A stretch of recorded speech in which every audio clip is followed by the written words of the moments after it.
Welcome to Get Sleepy, where we listen, we relax, and we get sleepy. My name's Thomas, and I'm your host.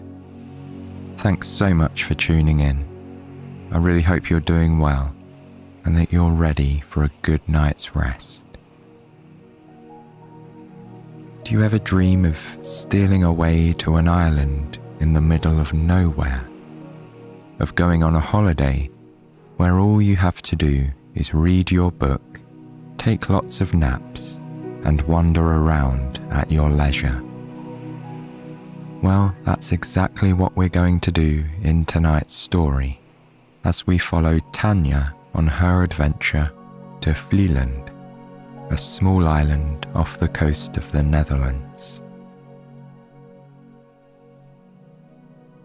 So let's settle in now and make sure we're feeling as relaxed as can be, so our imaginations can follow tonight's story and drift into pleasant dreams. Close your eyes if you haven't already done so, and just begin to roll your shoulders 2 or 3 times, pressing the weight back into the mattress below.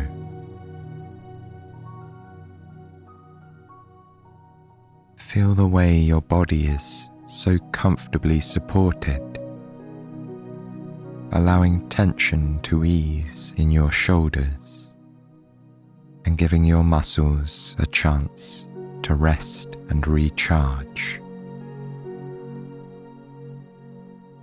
And as you breathe at a steady, gentle pace, just allow any thoughts to come and go as they please. Let your mind do and think whatever it likes for the next few moments.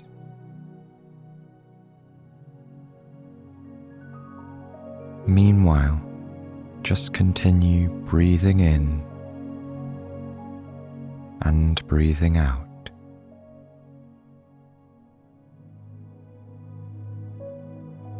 Enjoy the stillness and calm of the space you're in. Allow your body and mind to gradually transition into that same state of stillness in their own time. There's no need for pressure, no rush to fall asleep. That will come naturally when the time is right. You're safe, calm, and comfortable, and that's all that matters for now.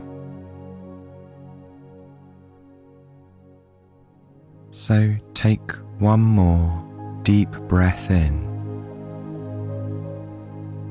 and as you exhale, invite your imagination to visualize a ferry boat docked near a town. You're standing on the deck, and you can hear the wild calls of the seagulls swooping overhead, and smell the fresh tang of salt water in the air. This, my friends, is where our story begins.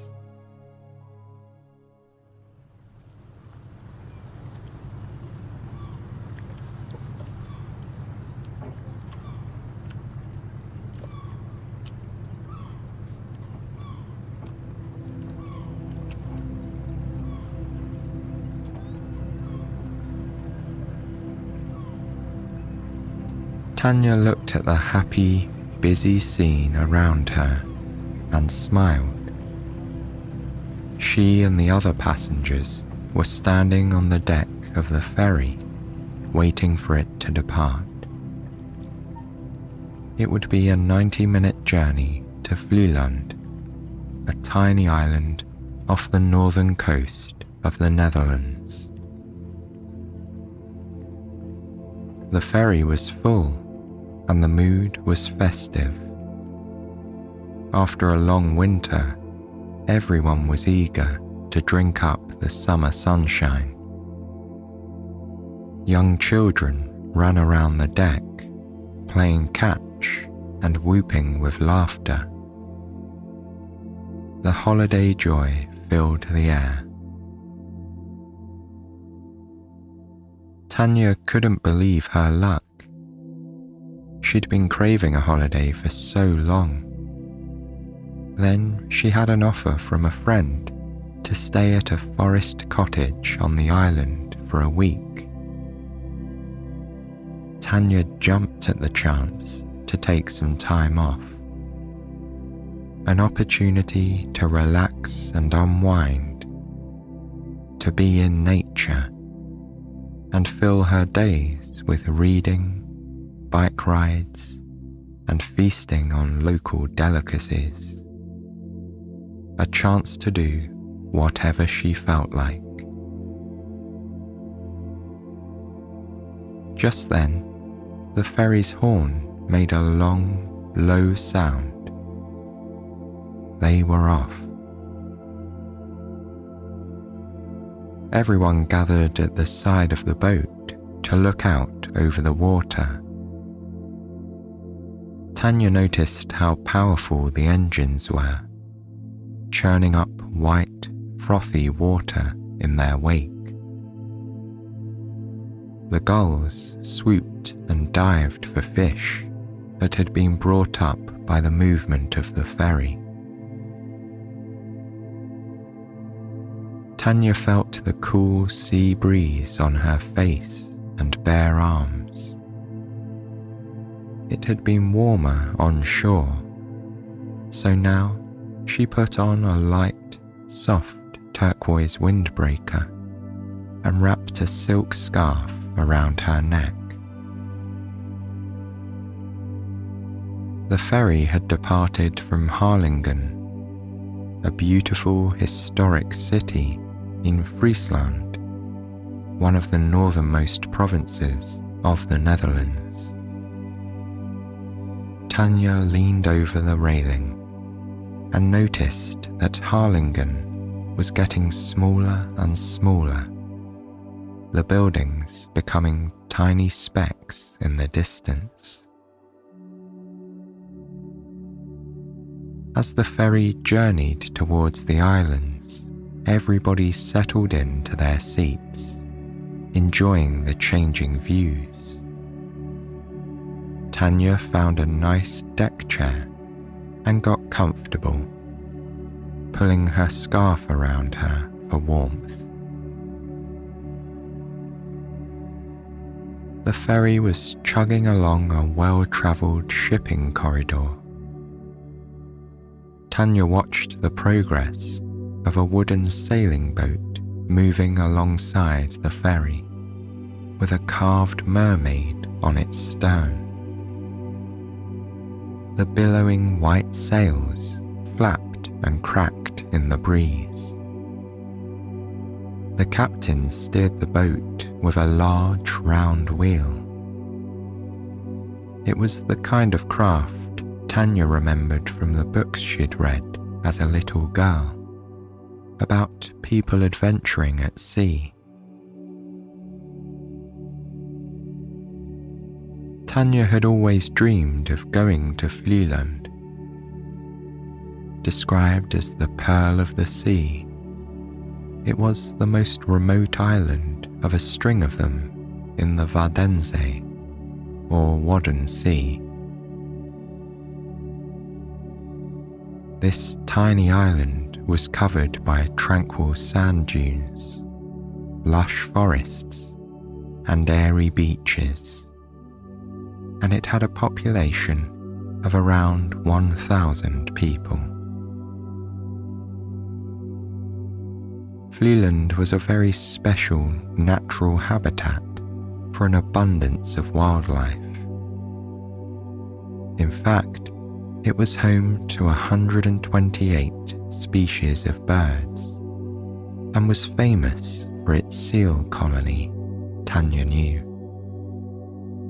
It was common to find brown and grey seals sunning themselves on the beaches and hunting for fresh fish in the sea. It was also famous for being the most peaceful place in the Wadden Sea. Perhaps that's why wildlife could thrive on the island, she thought.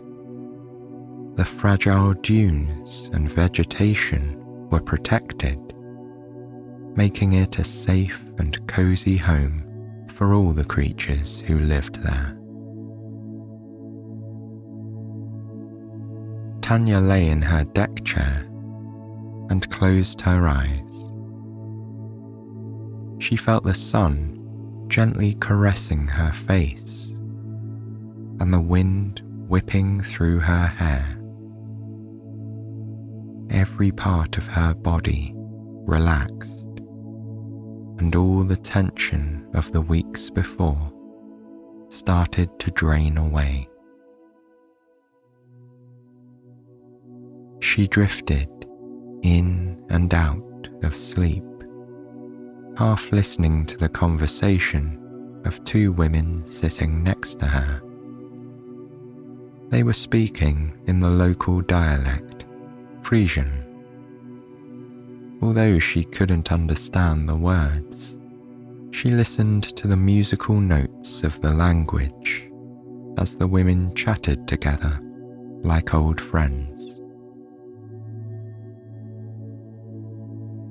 After some time had passed, she heard someone say, "There it is." She raised her head from the chair, and sure enough, she could see a landmass coming into view. As they moved closer, she could make out the contours of the island. Miles of sandy white beaches, striking dunes and shaggy forests. Perched above it all, she spotted a lighthouse painted a cherry red. Tanya smiled contentedly. She'd made it. This beautiful place would be hers to explore for the next week. But first things first, all that salty air had made her hungry. As she followed the other passengers off the ferry with her backpack, she saw a food cart selling fish and chips right next to where the boat was docked. Tanya headed straight there and asked for a large portion of kibbeling, her favourite local snack. Kibbeling consisted of nuggets of lightly battered cod, fried until golden and crunchy. Served with a creamy tartar sauce, it made for a delicious snack. Cardboard tray in hand, Tanya walked over to a wooden table nearby. She set down her backpack carefully. Then she stared out over the small harbour to the sea beyond, while she bit into the crunchy, perfectly seasoned fish. The nuggets were piping hot and tasted fantastic. Once she'd polished off every succulent bite, she was ready to be on her way. To get up to the cottage, Tanya needed transportation. That meant it was time for her to pick up a bicycle. What made Vlieland so special was its network of cycling paths. She'd heard from a friend that they weaved through the forest and over the dunes, crisscrossing the whole island. Tourists weren't allowed to bring over any cars, so bicycles were a vital way to get around. Some had been modified to include a cart, and it was common to see people cycling around with their children, pets, and shopping in tow. Tanya picked up a bicycle from the rental store next to the harbour. Its rows of gleaming bikes stood waiting in the sun, and it was hard to choose one. But then Tanya saw a solid cherry red bike with a wicker basket on the front. It was perfect.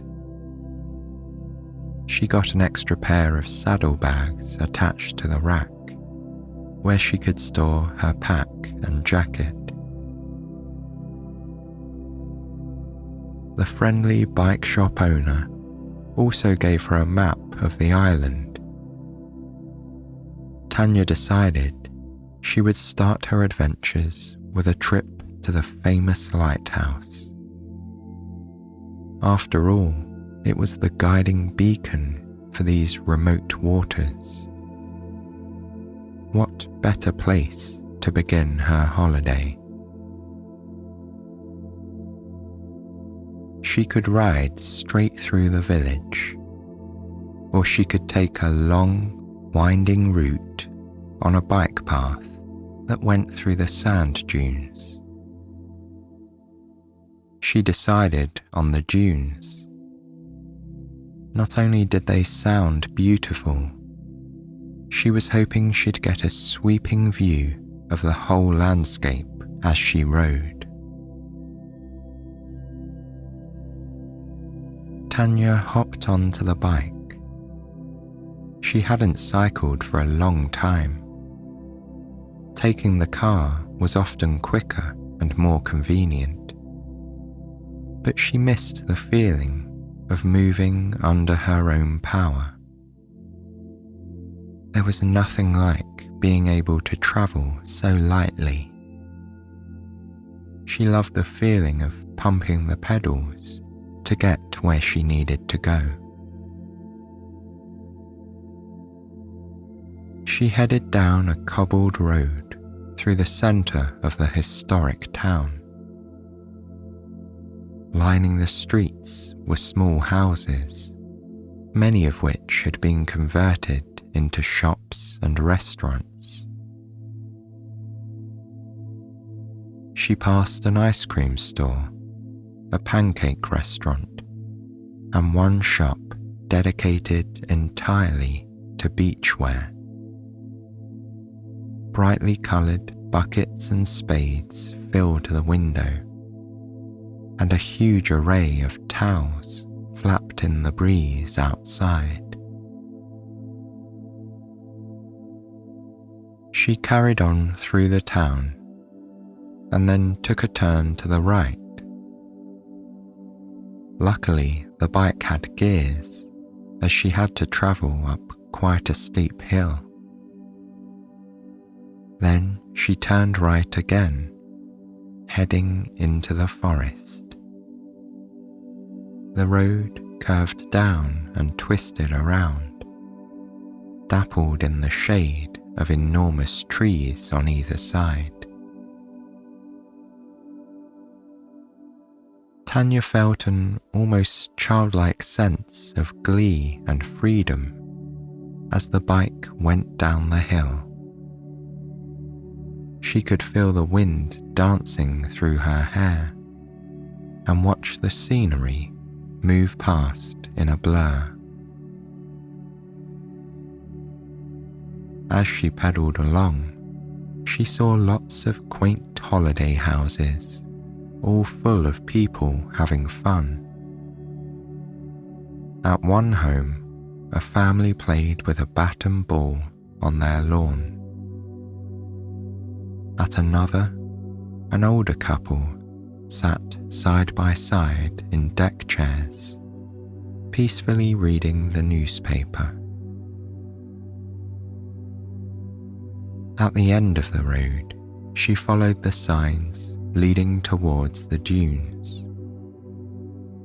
She could hear waves crashing nearby and smell the tang of the sea. She was getting close. The sand dunes were covered in beautiful wild shrubs with green bushes, yellow heather, and spiky dune roses. The sweet smell of the roses mixed with the fresh sea air. The bike path was very hilly and bumpy in places, but she loved it. The physical exertion was actually relaxing. As she pedaled, she could feel all her stress draining away. It was just her, the bike, and this beautiful, wild environment. Tanya followed the bike path along the dunes until she saw a sign reading Het Posthuis. This was her signal to leave the dune path and bike in the direction of the old post office on the island. She turned left and headed along the road for another 20 minutes, until finally she came to some steps leading to a lighthouse. She locked her bike nearby and then started climbing up the wooden steps. The lighthouse was located on the highest sand dune on the island, which stood 42 meters tall. It was quite a climb, especially given how flat the rest of the landscape was. Tanya stopped in the middle to catch her breath and drink some of the cold, fresh water she'd brought with her. The view at the top of the dune was extraordinary. She could see the glittering sea laid out before her, full of boats bobbing around like tiny specks in the foreground. She imagined what it must have been like for sailors at sea, lost until they saw the warm glow of the lighthouse's beam guiding them to safety. Tanya sat down on a bench perched on the hill next to the lighthouse, drinking in the view. To the right, she could see the small buildings that made up the village centre. And just next to the village, there were old farmhouses. She could see beautiful horses prancing about their enclosures, and cows grazing on the green grass. Tanya stretched out her legs, enjoying the chance to relax after cycling and climbing. There was nowhere she had to be. She could stay there for as long as she wanted, gazing at the soft blue sea. After sitting in the sun for a while, Tanya started to feel sleepy. She decided to head to the holiday cottage for an afternoon nap before going out for some dinner. She got back on her bike and set off. Soon she came to the main road that circled the island and followed it until she reached a turnoff leading straight into the forest. There was a small wooden board next to the road that read Pine Tree Cottage. She'd definitely found the right place. She locked her bike to a fence post and continued on foot. The path was shaded by the canopy of trees. The forest was completely quiet, except for the twittering of birds and the chirping of grasshoppers. What an enormous difference it made that there weren't any cars on the island. It had been so long since Tanya really had a chance to enjoy the sounds of nature. She stopped and breathed in deeply. The forest had a special smell, fresh, mossy, and alive. Just then, the holiday cottage came into view. It was truly tiny, like a house from a storybook. It was made completely from wood, with a steep roof covered in grey tiles.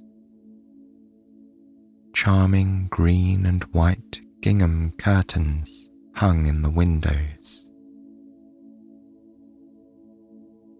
Tanya looked under the doormat, as her friend had instructed. Sure enough, there was the key. The inside of the house was a revelation. Yes, it was tiny, but it was also very luxurious, as if someone had tried to imagine what could make a home as comfortable as possible, and then made it happen. It contained everything that Tanya could possibly need for her holiday. The small kitchen was fully equipped with gleaming copper pans. A little round table had a vase of fresh tulips and a note from the caretaker that said, "Make yourself at home." In the refrigerator, Tanya discovered freshly churned butter, cheese, and honey from a local farm. The caretaker had also left a homemade loaf of sourdough bread. She was sure she'd be hungry later, but for now, Tanya decided she would love to have a relaxing bath. The cottage had a large, sunken bathtub in its one bathroom, and she saw that the caretaker had left some rose bath salts for her to use. She filled the tub with hot, steaming water and allowed the salts to dissolve.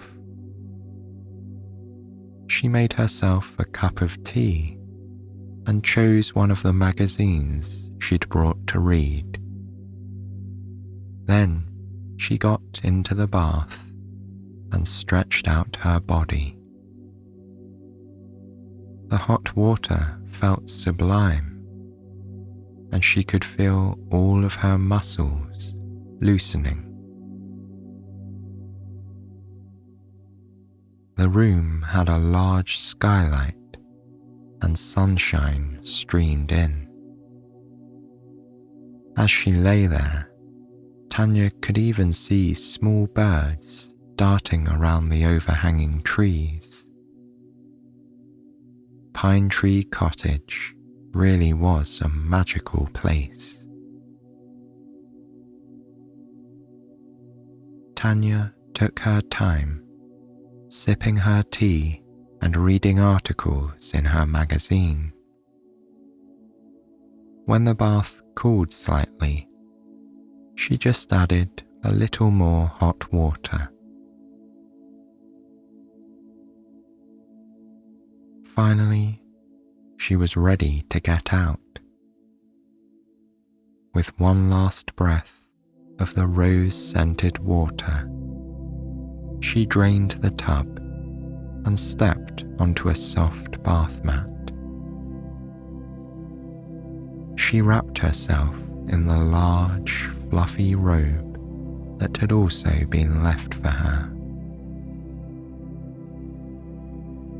She felt so calm and relaxed that she knew she'd drift off to sleep in no time. To the right of the kitchen was her bedroom, with French doors backing onto the forest. The bedroom had a large bed covered in a soft white duvet with a wool comforter. It would be perfect for a late afternoon nap. Still in her robe, Tanya crawled under the covers, nestling into their fluffy warmth. The cotton sheets were so soft, and they smelled of laundry detergent. The pillows were like clouds. As she lay there, she could hear distant birdsong and the hushed waves tumbling onto shore. And before she knew it, she'd been lulled into sleep.